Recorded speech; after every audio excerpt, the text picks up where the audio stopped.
อนุรักษ์ของเก่าล้านนาก่อนกี่เมื่อลูกหลานเฮาตีเกิดมาใจกันรักษาของดีเก่าเกลือได้อยู่กู้ถิ่นล้านนาฟังทำแล้วของแผ่วจิตใจเหมือนป่าอยู่ในนาทีนั้นน้ำ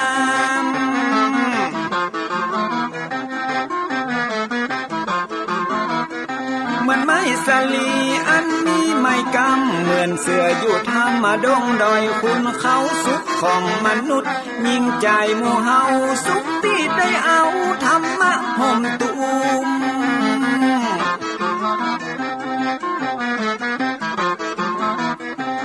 ใจคนใดมีธรรมห่อหุ้มใจคนนั้นจุ่มใจบ้านมันอยู่วิมานเบียงวังจันแก้วบ่มีในเต้าแล้วน้อง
ยกมือ10 นิ้ว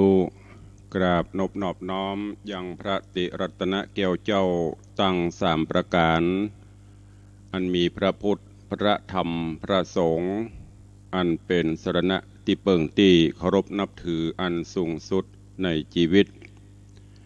กราบคารวะแทบไต้ไวสาปุญญาปารมีธรรมพระมหาเถรานุเถระเจ้าคณะพระสังฆาธิการภิกขุสงฆ์สมณเณรจุตนจุองค์ด้วยความเคารพเจริญสุขเจริญปอนพอออกไม่ออกศรัทธานาบุญตินจองห้องวัด จุหนุ่มเท่าใจยิงก็ขอน้อมต้อนรับทุกท่านเข้าสู่รายการมรดกธรรมกำเมืองต่างสถานีวิทยุกระจายเสียงพระพุทธศาสนาแห่งชาติและสังคมคลื่นพระพุทธศาสนาและจริยธรรมคลื่นวิทยุสีขาวเพื่อเจ้าประชากระจายเสียงจากสถานีวิทยุวัดฝ่ายหินตำบลสุเทพอำเภอเมืองจังหวัดเชียงใหม่สถานีวิทยุวัดหนองกายตำบลสันปะยางอำเภอแม่แตงจังหวัดเชียงใหม่สถานีวิทยุคลื่นพระพุทธศาสนาและจริยธรรม FM 96 เมกะเฮิรตซ์วัดพระธาตุเจ้าดอยสุเทพสถานีวิทยุพระพุทธศาสนาจังหวัดเชียงราย สถานีวิทยุ CM77 วิทยุอินเทอร์เน็ตล้านนาในส่วนของคลื่นวิทยุสีขาวเพื่อเจ้าประชาในเมตตาปารมีธรรมของท่านเจ้าอาจารย์พระครูอภิวัฒนวิกรมท่านผู้อำนวยการสถานีและผู้อำนวยการสถานีทุกสถานีอันประกอบไปด้วยสถานีวิทยุบ้านทุ่งเรดิโออำเภอสันปะตองเชียงใหม่สถานีวิทยุคลื่นธรรมะชุมชนของวัดห้วยตองซักอำเภอจอมทองจังหวัดเชียงใหม่สถานีวิทยุเวียงป่าเป้าเรดิโออำเภอเวียงป่าเป้าจังหวัดเชียงราย สถานีวิทยุคณะสงฆ์อำเภอฝางจังหวัดเชียงใหม่สถานีวิทยุมนต์เสียงธรรมวัดบุพารามอำเภอแม่แจ่มจังหวัดเชียงใหม่สถานีวิทยุชุมชนคนเมืองลี้อำเภอลี้จังหวัดลำพูนสถานีวิทยุเสียงธรรมจากวัดจันทร์อำเภอกัลยาณิวัฒนาจังหวัดเชียงใหม่สถานีวิทยุสีคำเรดิโออำเภอเวียงสาจังหวัดน่านสถานีวิทยุเสียงใสเรดิโออำเภอต้าวังผาจังหวัดน่านสถานีวิทยุชุมชนคนเหนือเขื่อนอำเภอฮอดจังหวัดเชียงใหม่สถานีวิทยุน่านฟ้าเรดิโอตั้งอยู่ณตำบลป่าแดดอำเภอเมืองจังหวัดเชียงใหม่สถานีวิทยุวิทยาลัยสงฆ์นครลำปางวัดบุญยวาสวิหารอำเภอเมืองจังหวัดลำปางสถานีวิทยุแดนดินถิ่นล้านนาอำเภอสันปะตองจังหวัดเชียงใหม่และสถานีวิทยุล้านนาเรดิโออำเภอโสปราบจังหวัดลำปางตลอดจนวิทยุชุมชนเสียงต่ำสายหอกกระจายข่าวตามวัดตามวาตามหมู่บ้านต่างๆที่ได้ร่วมกันเมตตาถวายเวลากับทางรายการและนำเสียงธรรมะสู่ญาติโยมศรัทธาในเวลานี้ พร้อมกันนี้ก็ขอกราบถวายความเคารพและเจริญปอนต้อนรับญาติโยมที่ได้ติดตามรับชมรับฟังกันอยู่ทาง Facebook ไลฟ์ของวัดวังสิงคำของสถานีมรดกธรรมกำเมืองและของ104ธรรมะไขเครียดของวัดไฟหินตลอดจนที่สาธุชนญาติโยมที่ได้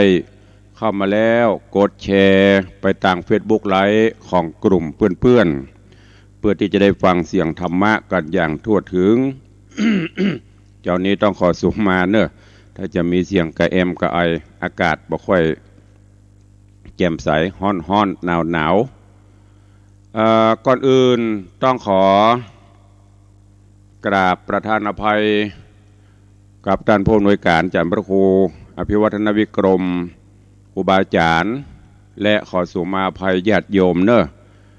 เมื่อวันที่24ที่ผ่านมาที่มีพิธีสุมากรวะสะเก้าดำหัว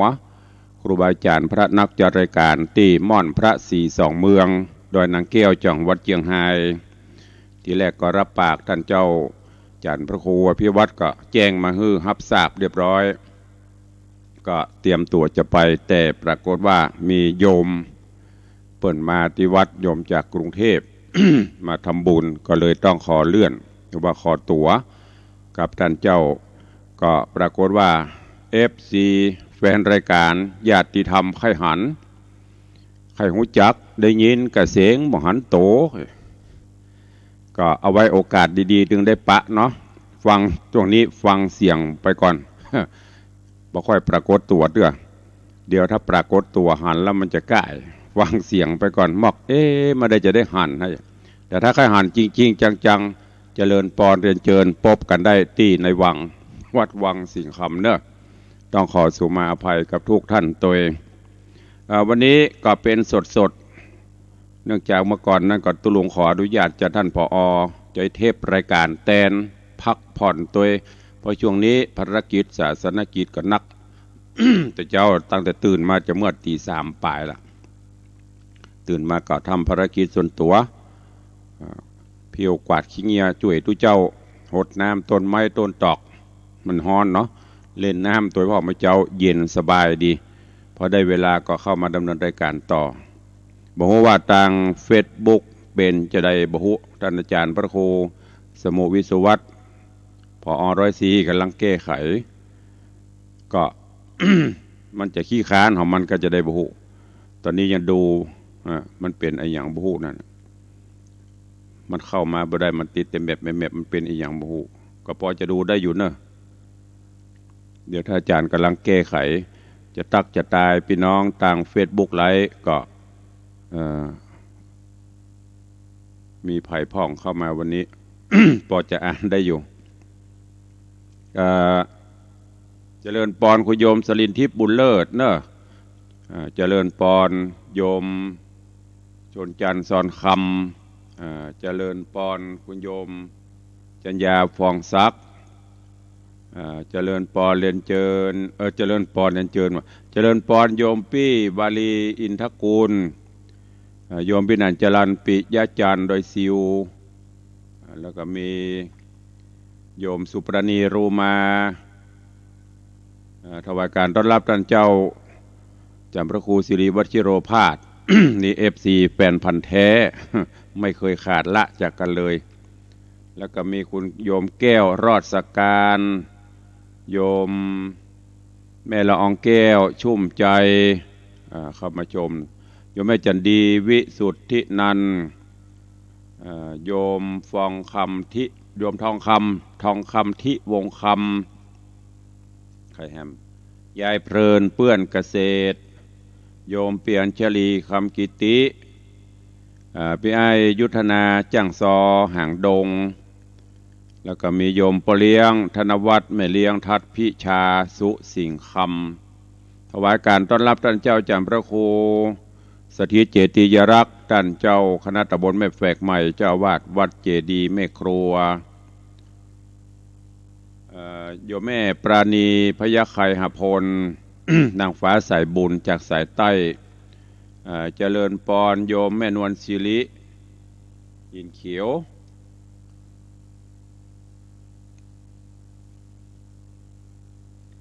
ไผ่แฮม อยู่ที่แม่นวลศิริหินเขียวดูดเตียตอนนั้นมีละก็ขอกราบขอบพระคุณทุกรูปทุกท่านเนอะที่ได้ติดตามรับชมรับฟังติดตามมาตลอดเวลากระเว้ยนะปลปแป๊บขนาดกำลังตักตายญาติโยมผ่านประ10 กว่านาทีก็วันนี้ฟังน้ำฟังธรรมก็เฉยก่อนเนาะสดร้อนจากเตา ไม่ใช่อันขนมเนอะอันนี้เป็นเสียงธรรมะปะกันสดร้อนวันนี้มาฟังธรรมก่อนก็เดี๋ยวก้อยไปปบไปปะไปอู้ไปจ๋าที่ไม่ได้ตักได้ตายไม่ได้สวัสดีปีใหม่กันตั้งแต่ปีใหม่มาละก็มาปะกันในเจ้านี้ฟังธรรมกันเฉยก่อนเนาะวันนี้เอาเกี่ยวกับ ชีวิตของคนเฮาบำหูบำหันบำมีนิมิตอย่างที่จะเกิดขึ้นต่อเฮาตั้งแน่บ่สามารถที่จะหูได้กรรมโบราณประวัติตามีหน้าพอแน่บำหัน ตอนนี้ก็คือมันบำมีนิมิตบำมีสัญญาณอย่างที่จะบอกให้เฮาได้ว่าอันอย่างจะเกิดขึ้นกับเฮาเพราะนั้นตื่นเจ้ามามีลมหายใจอยู่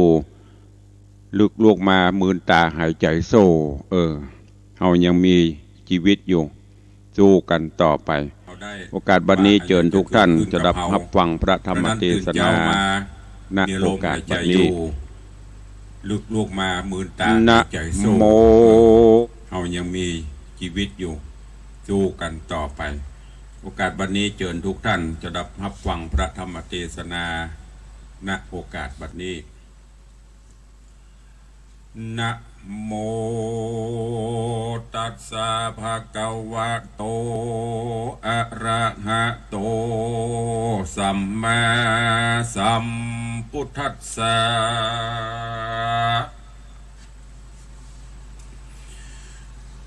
อจิรังวัตตยังกาโยปัฏฐวิงอธิเสสติจุตโธอเปตวิญญาโนนิรัตถังวากลิงกรังติสัทธโวฟังลาโสตุจนะสัพพุริสตังลายตั้งหญิงและใจเท่าแก่ตั้งพ่อและแม่ศรัทธาตั้งอ้าวอาบหน้าปาบมาพร้อมลูกหลานตั้งพ่อน้อยพ่อนานอาจารย์เจ้าน้อมขาบใบฟังธรรม ขอน้อมนำเอาไปคิดพิจารณาแล้วนำปาไปใจในกาชีวิตประจำวันเลิศเจ้า มนุษย์โลกลาคนเฮาใจยิงเมื่อหูคิงก็ต้องดินบ่สิ้นลมหายใจได้เกยป้าใส่ฟูอูเกยได้เป็นกู้เตรียมนอนเกยได้หนุนหมอนห่มผ้าเกยเป็นผัวเมียก็มาตายเสียพระนามาแสนห่วงหาอะไร เกยเป็นลูกใส่ใจเลี้ยงมาแต่น้อยเกยได้จอยกวยอูจ้าจ้าปล่อยลูดมอละนะตายกว่าจ้อยมาเป็นดีต่ำต่อยน้อยอกมองใจจักไปพ่อภัยจักเหมือนเจ้าลูกหลานตันเตาบางพ้องเกยเตียวตองกาไปได้ไปใต้ไปเหนือเกยได้ช่วยเหลือบ้านเหนือบ้านไตเปื้อนเจ็บป่วยไข้บ่ทำใจไกลมันไปเยี่ยมใจสุขทุกเพื่อนบ้านภัยกล่าวตานว่าเป็นนาดีมาด่วนลาหนีชีวิตเสียมขาดแสนอนาเสียแต่และนอ ล้างพ้องกำปอเป็นสาวบ่าวแถวกำลังหุ่มเอวสนุกสุขเสริญป้ากันเพลิดเพลินป้ากันเพลิดเพลินซื้อรถมาขี่ซ้อน3ซ้อน4ขี่เอวไปงานเหมือนจะเหาะสันขึ้นบนเมฆฟ้าบอกกึดหลังนาถึงอันตรายชีวิตจะวายตายหงขาดดินรถฉลบปิ้น2 ราย3 รายวิ่งกันจนกันตายตึงวันบ่เหือดเต็มไปด้วยเลือดมันสะมองลาย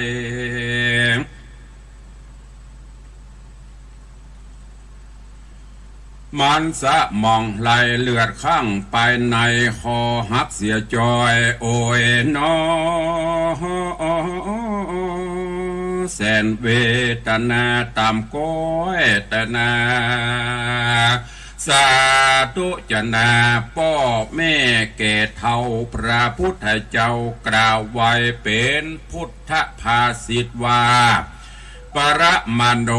มัจจุโนปัทังความประมาทเป็นตั้งแห่งความตายมนุษย์ยิ่งใจสมัยเดี๋ยวนี้ชอบลบหลีกลี่กำสอนว่าบอกใครนอนสอนบอกใครเชื่อพ่อแม่ใกล้เบื่อระอาหากรรมากล่าวจะกล่าวแก่อวดลวกอวดแน่ถึงแก่ความตายพ้องเป็นเจ้านายมีหลายมากผู้กำลังเฮียนหูเป็นนักศึกษาถึงปริญญาเจริญก้าวหน้ามัจจุราชกล้าก็บ่เอ็นดูพ้องบางคนนั้นแต่งตัวก็หรูไผ่พอคอยดูว่าเป็นผู้หูฉลาดวางท่ามาดเหมือนคนผู้ดี ฐานะดีมีเงินใจบ่ยากไรอับจนแต่นาชะงนเพราะเป็นคนประมาทบ่หูจักใส่บาตรทำบุญบ่หูกุลแก้วเจ้าตั้ง3บ่หูไต่ธรรมบัณฑิตนักปราชญ์บ่ฉลาดขาดคุณธรรม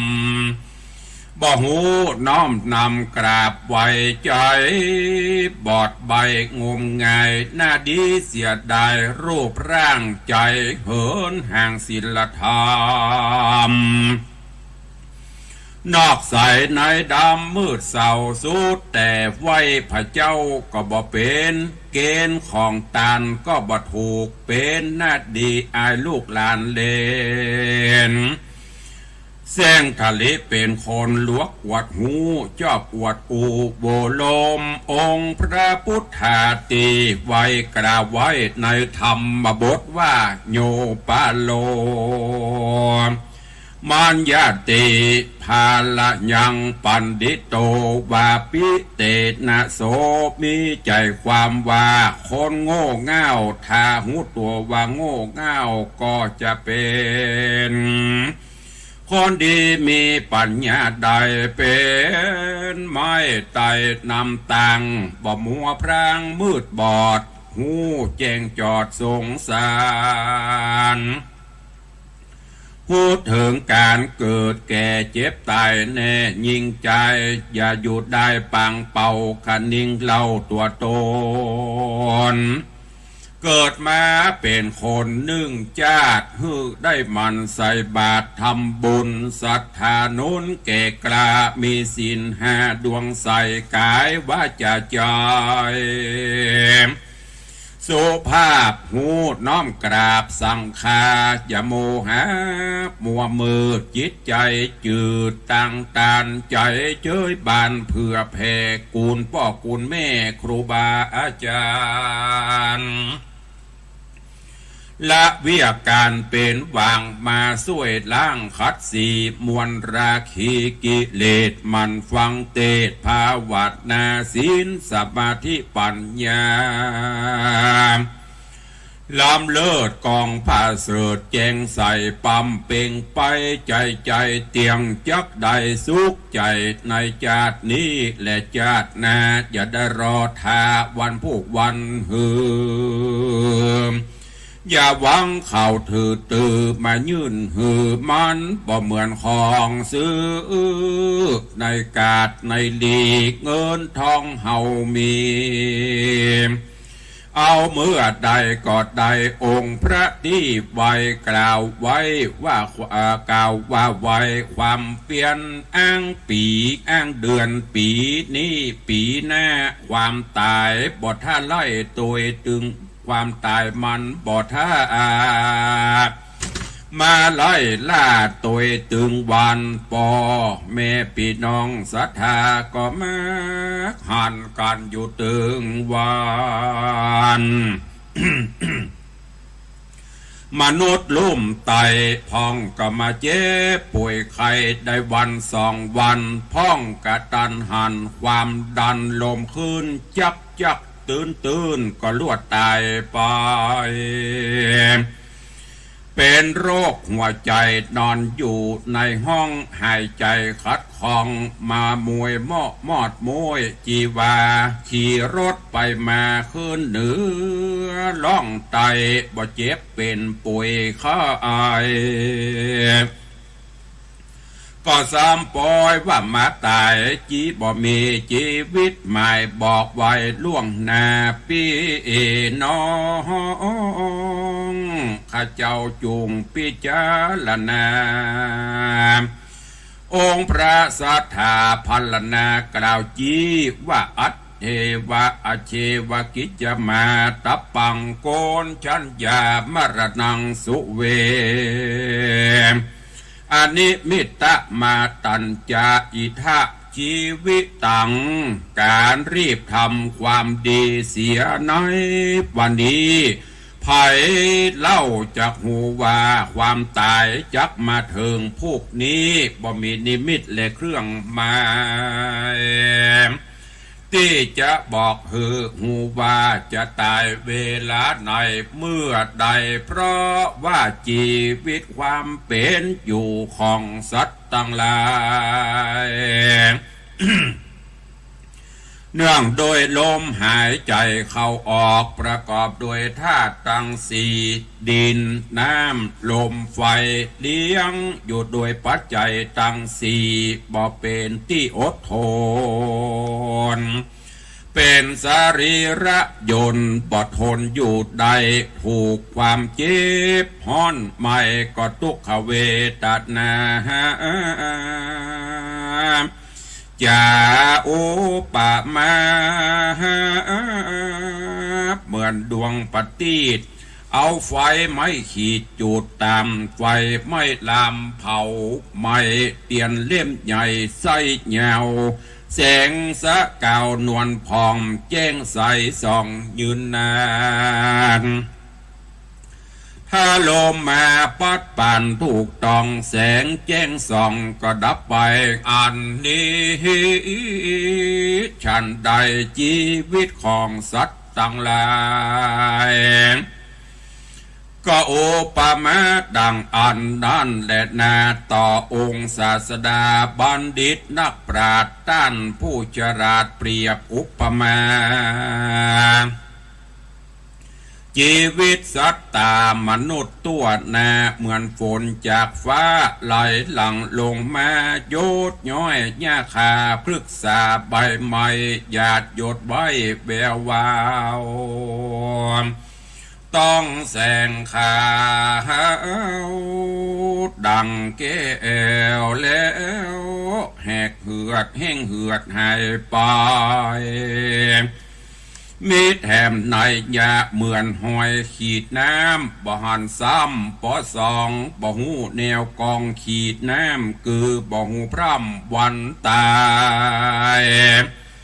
ชีวิตเหมือนก้อนน้ำลายบ้วนคายออกปากขากถมลงดินสูญฝุ่นหินดินทรายยอมยาชีวิตเหมือนเอาจีนพระมาย่างไฟเผาเมาป่าไม่ไปเตือเล็กเตือน้อยโซกเรียบร้อยอยู่ในห้องครัวชีวิตเหมือนควายงัวเขาจูงไปฆ่าถ้ายกย่างจ้าเขาก็เอาค้อนบุกตียกบาดวิธีเตียวไปใจเตียวย่างเข้าไกลสู่มรณะญาทานั้นนะมีสันใดมัจจุราชาอันว่าความตายมันหิวกระหายค่ำคาจะลาพญาธิเก่งกราดไล่ตัวตามทุกคืนวันยามใจเพราะเหตุนั้นไสจูงได้ปาการได้รีบหื้อตานเป็นเกินสะพานกายก้ามสมปานไปนาสู่เมืองฟ้าเนรปานเมื่อพญามารบ่มาถึงตึงหอดอย่าได้ละตอดละสารูปร่างกายญาดุดดังพาจันนะมอดดินหูปังพินแตกมั่งเป็นอยู่ไปชั่วครั้งชั่วคราวบ่อยู่ยืนยาวมันเตียงหูความเอียงไปมาบอกว่าครูบาพระสงฆ์องค์เจ้าบอกว่าหนุ่มเกศเฒ่าและหญิงใจบอกว่าเจ้านายยศใหญ่บอกว่าคนไพร่เศรษฐีก็ยอมตายเป็นผีหมดเสียงหน้ามองมนเกรียงโศกาโอ้ยนออานิจจาวัฏสังขาราสงสารนี่นะบนมันนิ่มเตี้ยงหูบิดเบี่ยงไปมาบางคนหันกับตาเมื่อเจ้านั่งกินข้าวห่วมคันอู้จากกันพระพร้อมพร่ำเมื่อมืดค่ำป้อยเข้าสู่มรณะบางคนเมื่อคืนอู้จะหยอกเย้าถึงเมื่อยามเจ้าลวดมรณะบางคนไปมากะขายในกาดเพราะความประมาทถูกรถจนตายไปก็มี บางคนเป็นดีมีทรัพย์สิ่งของใส่ทองยองหนัก10 20 บาทบ่ได้นึกว่าถึงอันตรายโถถึงถูกโจรฆ่าตายก็มีบ่น้อยพ้องก็มาตุกขาคอยเสาะสอดขอดตานบุญเก่าบันดาลมั่งมูลต้นเต่าพ้องอยู่โจนแก่เท่าจะลาบุญเพราะบุญนำปาเตื่อมตุ่มพ้องกรัดกลุ่มหัวใจจิตหวั่นไหวบาครั้งเกียกึดนักนั่งอาวรล้มลงนอนกริ้งเกลือกเปียเอาเชือกมัดคอแถมบ่ปอกินยาและเนตายอย่างทุเรศทารุณพ้องใจบุญเคร่งครัดหันส่งเข้าวัดใส่บาตรป้อยมาเป็นพญาติบัดเดียวลวดตายไปก็มีองค์พระมุนีเตือนกล่าวไว้ว่าอาจิรังวัตยังกาโยปัทวิงอธิเศษสติชุดโหอเปตวิญญาโนนิรัตังวักกลิงกลังความว่าร่างกายตัวตนของเฮานี้บ่เมินนานเต้าได้นอนจักได้ไปนอนทับอยู่เหนือแผ่นดินเป็นของสูญเป่ากันว่าปราศจากวิญญาณไปแล้วเป็นประดูดยะดังต้นไม้อันเขาสัตว์ตอดแล้วไว้ในป่าจาหาพโยจนะสั่งบ่ได้ปอออกไม่ออกศรัทธาติไว้จุงได้ปากาหันได้พิจารณาโดยสติปัญญาที่แจงแต่และนากุฏที่ไปมาโศกาเศร้าโศกเกิดมาในโลกโลกีสมบัติมากมีหิหอมไว้ใจตายแล้วก็บ่ได้ไปตัวแม่นมีผัวเมียงามแสนสวยผิวใสสาลางก็ยังหูพระคังกันไปสุดแสนอะไรก็เอาตัวไปบ่ได้เก้ามอบว่ามานั่งให้ตาใกล้บวมปองห้ามหีบศพยองภาษาดเอาน้ำหยดหยาดลงดินเอาได้ใส่ศีลมาจักลากออกจากบ้านเกหาสู่ศาลาปัจจาก็ปากันไว้หน้าขึ้นมาคนเฮานี้หน้าเหมือนมายั่งจอดศาลาและโฮมใหม่กันว่าแจ้งรุ่งแล้วต่างคนก็ต่างจากกันไปบ่มีสั่งอันใดไปตัวป่าเถื่อนมีแต่เปื้อนซองสะหายชื่อว่านายบุญและนายบาปมาขนาบนำตังบ่อาจสวะวังเฮาใดเมื่อเฮาเป็นคนนั้นใส่ได้ผูกไว้ไม่ทีเขาบ่อาจหนีเลิกละฉายาอีวะเหมือนเงาที่ตามตนกุศลคือบุญอากุศลคือบาปยอมติดตามตนไปตุกญาติบนีพรากไปหน่อยการว่าสะหายใจบุญไปก่อนจักใดไปทะลงผ้าผ่อนสัมปติเป็นข้าวติบน้ำติบ10 ประการ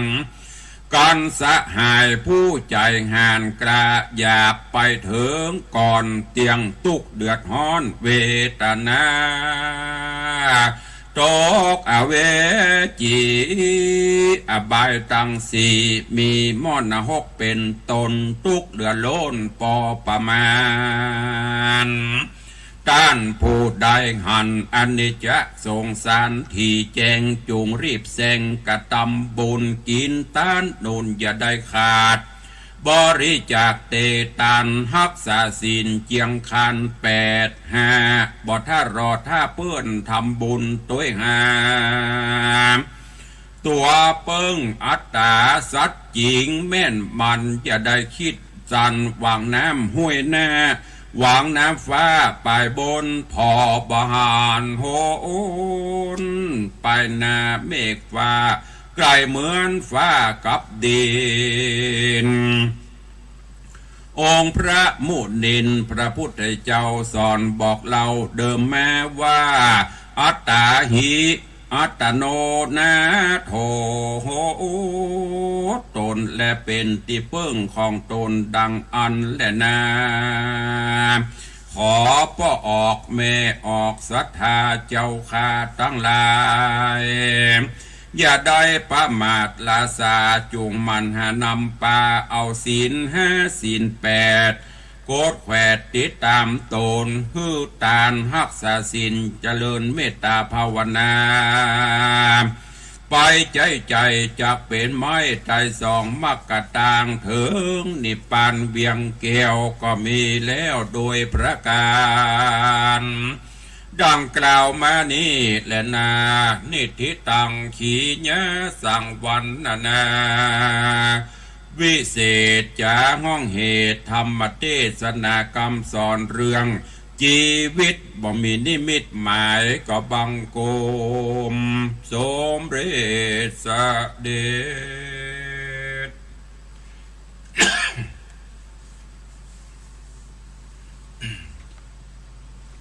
ก็ได้ฟังธรรมเทศนาปืนเมืองเหนือเรื่องชีวิตบ่มีนิมิตหมายดังตีปนออกในธรรมงูวันเกิดบ่งูวันตายอย่างที่ได้กล่าวเกินนำแต่ต้นรายการว่าตามีหน้าพอหน้าบหันเฮาบ่ฮู้อันอย่างจะเกิดขึ้นกับตนตัวของเฮาปะกันเมื่อเจ้าควายตายจากกันปะกันเมื่อควายบ่ายตายจากกันอู้กันยามค่ำดึกมาค่ำมาตายจากกันไปเฮาตันตรายก็ฮู้ก็หันมาโดยตลอดอย่าได้ประมาทในชีวิตในความเป็นอยู่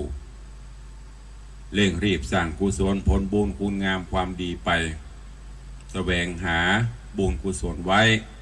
อย่างใต้รายการใต้ธรรมที่จะจบอัตตาหิอัตตาโนนาโถตนเป็นที่พึ่งของตนก็หมายถึงมันสร้างกุศลของเขาไว้เปิ้งตัวเก่าเขานะยิ่งสมัยปัจจุบันและในอนาคตการไปหน้าจะไปหวังรอท่าลูกหลานเลนผัวเมียญาติพี่น้องจะกินจะตานหาตัวอย่างก็มีของเขาตันตรายได้หู้ได้หันกันมาโดยตลอดละยิ่งสมัยปัจจุบันนี้ความกตัญญูกตเวทิตาธรรมนับวันก็เริ่มจะลดน้อยถอยลงไปคนก็เหินก็ห่างจากศีลจะทำยิ่งโลกนี้อยู่ในยุคของดิจิตอลเครื่องมือสื่อสารบุญจะไปพอกันในเฟซในไลน์เรื่องตีบดีบะหามงามยำฮุกบุญปากันไปใส่ใจสนใจแต่เรื่องที่ดีๆนั้นเรื่องงามๆเรื่องบุญกินบุญตานบ่ค่อยได้ต่อใดดังนั้นฝากฝังไว้กับญาติโยมศรัทธาเนอะอีพ่ออีแม่ลูกหลานตันเต้าที่ฟังอยู่ก็ดีก็ขอให้ได้นำไปคิดนำไปพิจารณาเอาไปใช้ในการดำเนินชีวิตประจำวันวันนี้ตุลุงได้นำธรรมะมาฝากฝังแล้วก่อนที่เราจะได้ตักได้ตายได้อู้ได้จ้าขันในใต้รายการหน้าใหม่ก็ขออนุโมทนาบุญขอบคุณเนอะกับสาธุชนญาติโยมตั้งแต่ปีใหม่ที่ผ่านมาได้ร่วมกันเป็นเจ้าภาพผู้ชมผู้จาไม่กำก็ดีผู้จาเจดีไซน์ก็ดีก็ผ่านไปด้วยความราบรื่นตุลุงก็ได้อนุโมทนาขอบคุณไปแล้วแล้วก็ในส่วนของการดำเนินการก่อสร้างห้างแผงเสนาสนะหรือว่าทาวรวัตถุ สาธารณูปการต่างๆโดยเฉพาะในช่วงนี้ก็ได้ดำเนินการก่อสร้างห้องปลดทุกข์หรือว่าห้องน้ำห้องสุขาที่วัดซึ่งญาติโยมต่างหลายก็ได้ร่วมโมทนาบุญมาโดยตลอดและในโอกาสบัดนี้ก็ยังเปิดโอกาสให้ท่านทั้งหลายได้ร่วมบุญกุศลกันอยู่ฉะนั้นแล้วขอขอบคุณอนุโมทนาบุญเนอะกับอีพ่ออีแม่พอออกไม่ออกศรัทธานาบุญเมื่อตะวาก็มีโยมจากดอยสะเก็ดมาท่านหนึ่งแต่ลืมชื่อเพิ่นถ้าฟังอยู่กับเมตตาได้แจ้งเข้ามากันเนอะตุลงจะได้โจทย์อะไรใหม่เอาชื่อตะวาเพิ่นมาหอม101มาขอปฏิทินมาขออันอย่างก็หนังสือก็ได้ฮือไปขอขอบคุณอนุโมทนาบุญกับโยมประณีณวงศาพร้อมลูกหลานวันดีๆผ่านมาเพื่อได้ทำบุญตานหาแม่อุ้ยหมอนจันติ๊บณวงศาโยมปีประณีและครอบครัวได้นำปัจจัย 10,000 บาทร่วมทำบุญสมทบสร้างห้องน้ำแล้วก็มีโยมใจหรือว่าพี่ไอ้มาลายโยมปีแสงล่าหินแปลงอาจารย์ศรีพร ณวงศาก็ร่วมถวายปัจจัยสมทบสร้างห้องน้ำห้องปลดทุกข์แถม 10,000 กับ 500 บาทโยมแม่เกษรชัยวุฒิบ้านการกนกร่วมบริจาคบดินกี100 ก้อนโยมแม่เรนูก้อนแก้วร่วมทำบุญบริจาคบดินกี50 ก้อนโยมแม่อุษาสุธาชัยบดินกี100 ก้อนก็ขอบคุณตัวแล้วก็มีโยมแม่ปองแม่พองพันเสาไพศาลนางโยมบุญเรือนนางสาวบุญเรือนคำแม่วิไลเลิศลาบยศแม่จันตาพุทธโยธาแม่อินแก้วคำบัวนางสาวมายุรชัดคำบัวแม่รัดดาตนตรงป่อวัฒนาแม่นงยาวบุญช่วยโยมประชันหินศีลวันนี้ได้ร่วมทำบุญโมทนาในการสร้างห้องปลดทุกข์เนอะก็ขออนุโมทนาบุญขอบคุณกับทุกท่านตัวเองอีป่อยแม่ที่ฟังอยู่เนอะมีเจตนาใครร่วมบุญกุศลก็เจริญพรได้เพราะว่าการก่อสร้างในช่วงนี้วันนี้ช่างจะได้ดำเนินการเทพื้นหลังจากที่ได้เทรากฐานเทคานคอดินถมดินปรับทรายปรับอย่างแล้วแต่ว่านี่วางตะแกรงวันนี้รถปูนมิกจะเข้าใจปูนตือมดอยู่12 คิว12 คิวเฉพาะเทปืนใครจะรับเป็นเจ้าภาพก็ได้เนอะคิวละ 1,800 บาท1,750 บางบริษัทกับ1,800บางบริษัทก็ 2,000 ป่ายแล้วแต่นี้ที่ใจมานี่ 1,750 ก็ฝากไว้ท่านผู้ใดจะร่วมก็เจริญพรเอาละเนาะไม่ได้ปบได้ปะกันเมินเวลากับเวยเมาอู้นักกระเดียวไม่ได้อู้ตังศรัทธาใครจะอู้จะเอ่ยจะจ๋าโมทนาสาธุอย่างกับตุลุงก็เข้ามาได้เนอะพี่น้องฟังจากที่ไหนตั้งน่านกาตั้งไผ่เยาเชียงไฮ้หรือสายเหนือโซนตั้งเหนือหรือว่าโซนตั้งจอมตองตั้งฮอดรายงานตัวเข้ามาได้เนอะใครฟังอยู่ที่ไหนตั้งใดพ่อง0817836540ขอบคุณท่านเจ้าโสพณเมธีผู้เลี้ยงสปูงน้อยเนอะไว้สาครับฟังสปูงน้อยประสร้างละปูนสัดเจนดีแต่ตุกราบขอบพระคุณเนอะลูกศิษย์ลูกหาติดตาม ชมฟังกำลังใจอยู่แล้วก็มีพี่หนาน รัชนนท์ โอ้ฟังจากชนบุรีชัดเจนดีขอบคุณเนอะพี่หนานเนอะนี่ก็เป็นผู้ดำเนินรายการดีเจเป็นสปะหลายอย่างอยู่ก็อนุโมทนาบุญขอบคุณตัวเนอะว่างๆกับแวะมาในวังตัวเนอะเจริญปอนโยมป่อบุญธรรมจากเวียงปะเป้าเจริญปอนสวัสดีปีใหม่พักผ่อนพ่องโจนี้เอาว่าได้เอ่ย ว่าได้ฟังได้กติอยู่ สบายดีเนาะ ครับสวัสดีครับ สาธุบุญรักษาเนอะปอเนอสุขภาพแข็งแรง ครับ โชคดี ไว้สาธุ ปีใหม่เนอสาธุโยมป่อบุญธรรมสังคำฟันจากเวียงปับเป้าปอกกับฟังกูโตนกูองค์อยู่เป็นเอฟซีอ้าวสายต่อไป 0817836540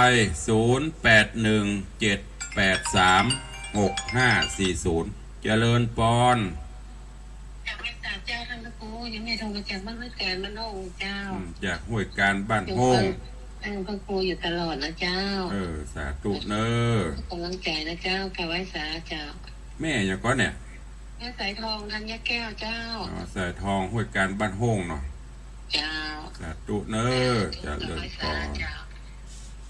ขอบคุณโยมแม่สายทองจากบ้านห้วยการบ้านโฮ่งสัญญาณชัดเจนดีขอบคุณเนอะพี่นานรัชนนท์ไปหย่ำหัวเนอะชลบุรีช่วงนี้เปิ้นซีพจรลงเท้า อ่านเปิ้นติดตามอยู่แต่บะเสียวติดตามในเฟซตลอดอยู่เจริญปอน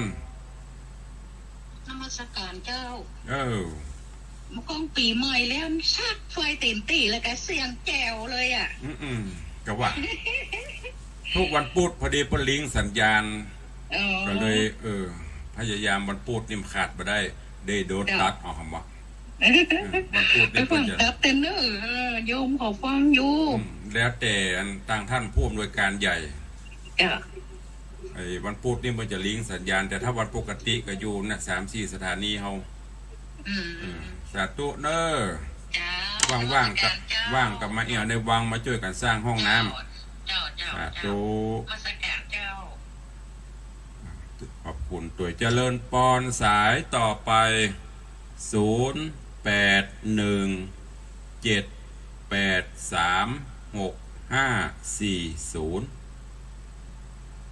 0817836540โทรเข้ามาเพื่อกำลังใจกันเนอะกำลังมี3สาย อันนี้ก็เป็นสาเหตุหนึ่งนะสาเหตุอย่างตุลุงขอบคุณกล้าประกาศรายนามสถานีวิทยุ25 สถานีอ่ะ มีคนโทรศัพท์เข้ามา3 คนน่ะถ้าเป็นขายครัวปุ๊บตื่นนะปดโต๊ะครัวเต็มโต๊ะเต็มอย่างมีคนมาซื้อ3 คนทำโละนี่ก็ตี 3ก็ให้ลุกแล้วหรอจะได้เตะทำเนี่ยสาเหตุหนึ่งทุกลูกอ่ะเจริญปอน ไปสาจุลุง ไผนี่ แม่สิกุลตันทุระบ้านหนองล่องตำบลมันเป้าอำเภอเมียงจังหวัดลำปางจ้า จะอีกาเยี่ยมเลย โอ้ฟังเสียงพี่น้องลำปางพ่องกะไม่ได้กับหมู่เฮาเนี่ยสาธุกำลังใจกูองค์เนี่ย หมื่นปีหมื่นปีเด้อ จ้า สาธุอันนี้จากลำปางเนี่ยนี่ FC ใหม่อันนี้ FC เก่าละบดึกดำบกือเจื้อเอาไว้เจื้อให้คนเพราะนานประเสริฐน่านก็มีคนเดียวที่เอาไว้เจื้อให้กำเอาเจริญปอนเพราะนานประเสริฐ สาธุลุงเทศกำวันดีครับที่ถามเราฟังชัดเจนดีครับน้อง ตอนนั้นมีเจื้อคนเดียวเดียวน่านน่ะจึงจังหวัดน่านน่ะมีคนเดียวเดียวลุงอยู่ครับ สาธุอนุโมทนากับพ่อหนาเนอสาธุ อยู่ดีมีสุขเลยอย่ามีโรคภัยเบียดเบียนมีความสุขความเจริญอายุวันยืนยาว สาธุสาธุสาธุขอบคุณพ่อนานประเสริฐเนื้อเจื้อไข่จะวัดน่านเอาเจริญปอนสายต่อไป ไม่สาเจ้าเจ้านี่มันปูหนองนะเจ้าเนี่ยกระเป๋าเจ้าสาธุพี่น้องปงหนองนี่หนาแน่นสายบุญใหญ่ก็คือยมป่อบุญธรรมแล้วผมมีใครนะบอกมีใครโทรเจ้าแล้วไปเยี่ยมโทรด้วยเหตุผลโกนใดถึงไม่โทร ถ้าสถานีดักนี่เดือดร้อนเนาะเป็นยังเหมือนปนตื่นจะนี้ล่ะฮะ วันใดท่านได้ยินกัน แล้วบัดทีว่าวิทยุดักยังหูจะโทรได้บัดทีปนเขาโทรอู้ยังบ่โทร มันเป็นด้วยเห็นคนใดสาธุอนุโมทนาสายต่อไปการน้ำมันประการเจ้าในการปังยิ้วยังต่อเป้าเจ้าโอ้โหอีกะมันต้องปังยิ้วมาพ่ออีกว่าพุทธการเนี่ยโป่งน้อง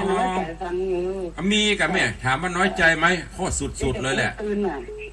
ก็มีแต่พูดตื่นมานั่นน่ะสาธุเด้อ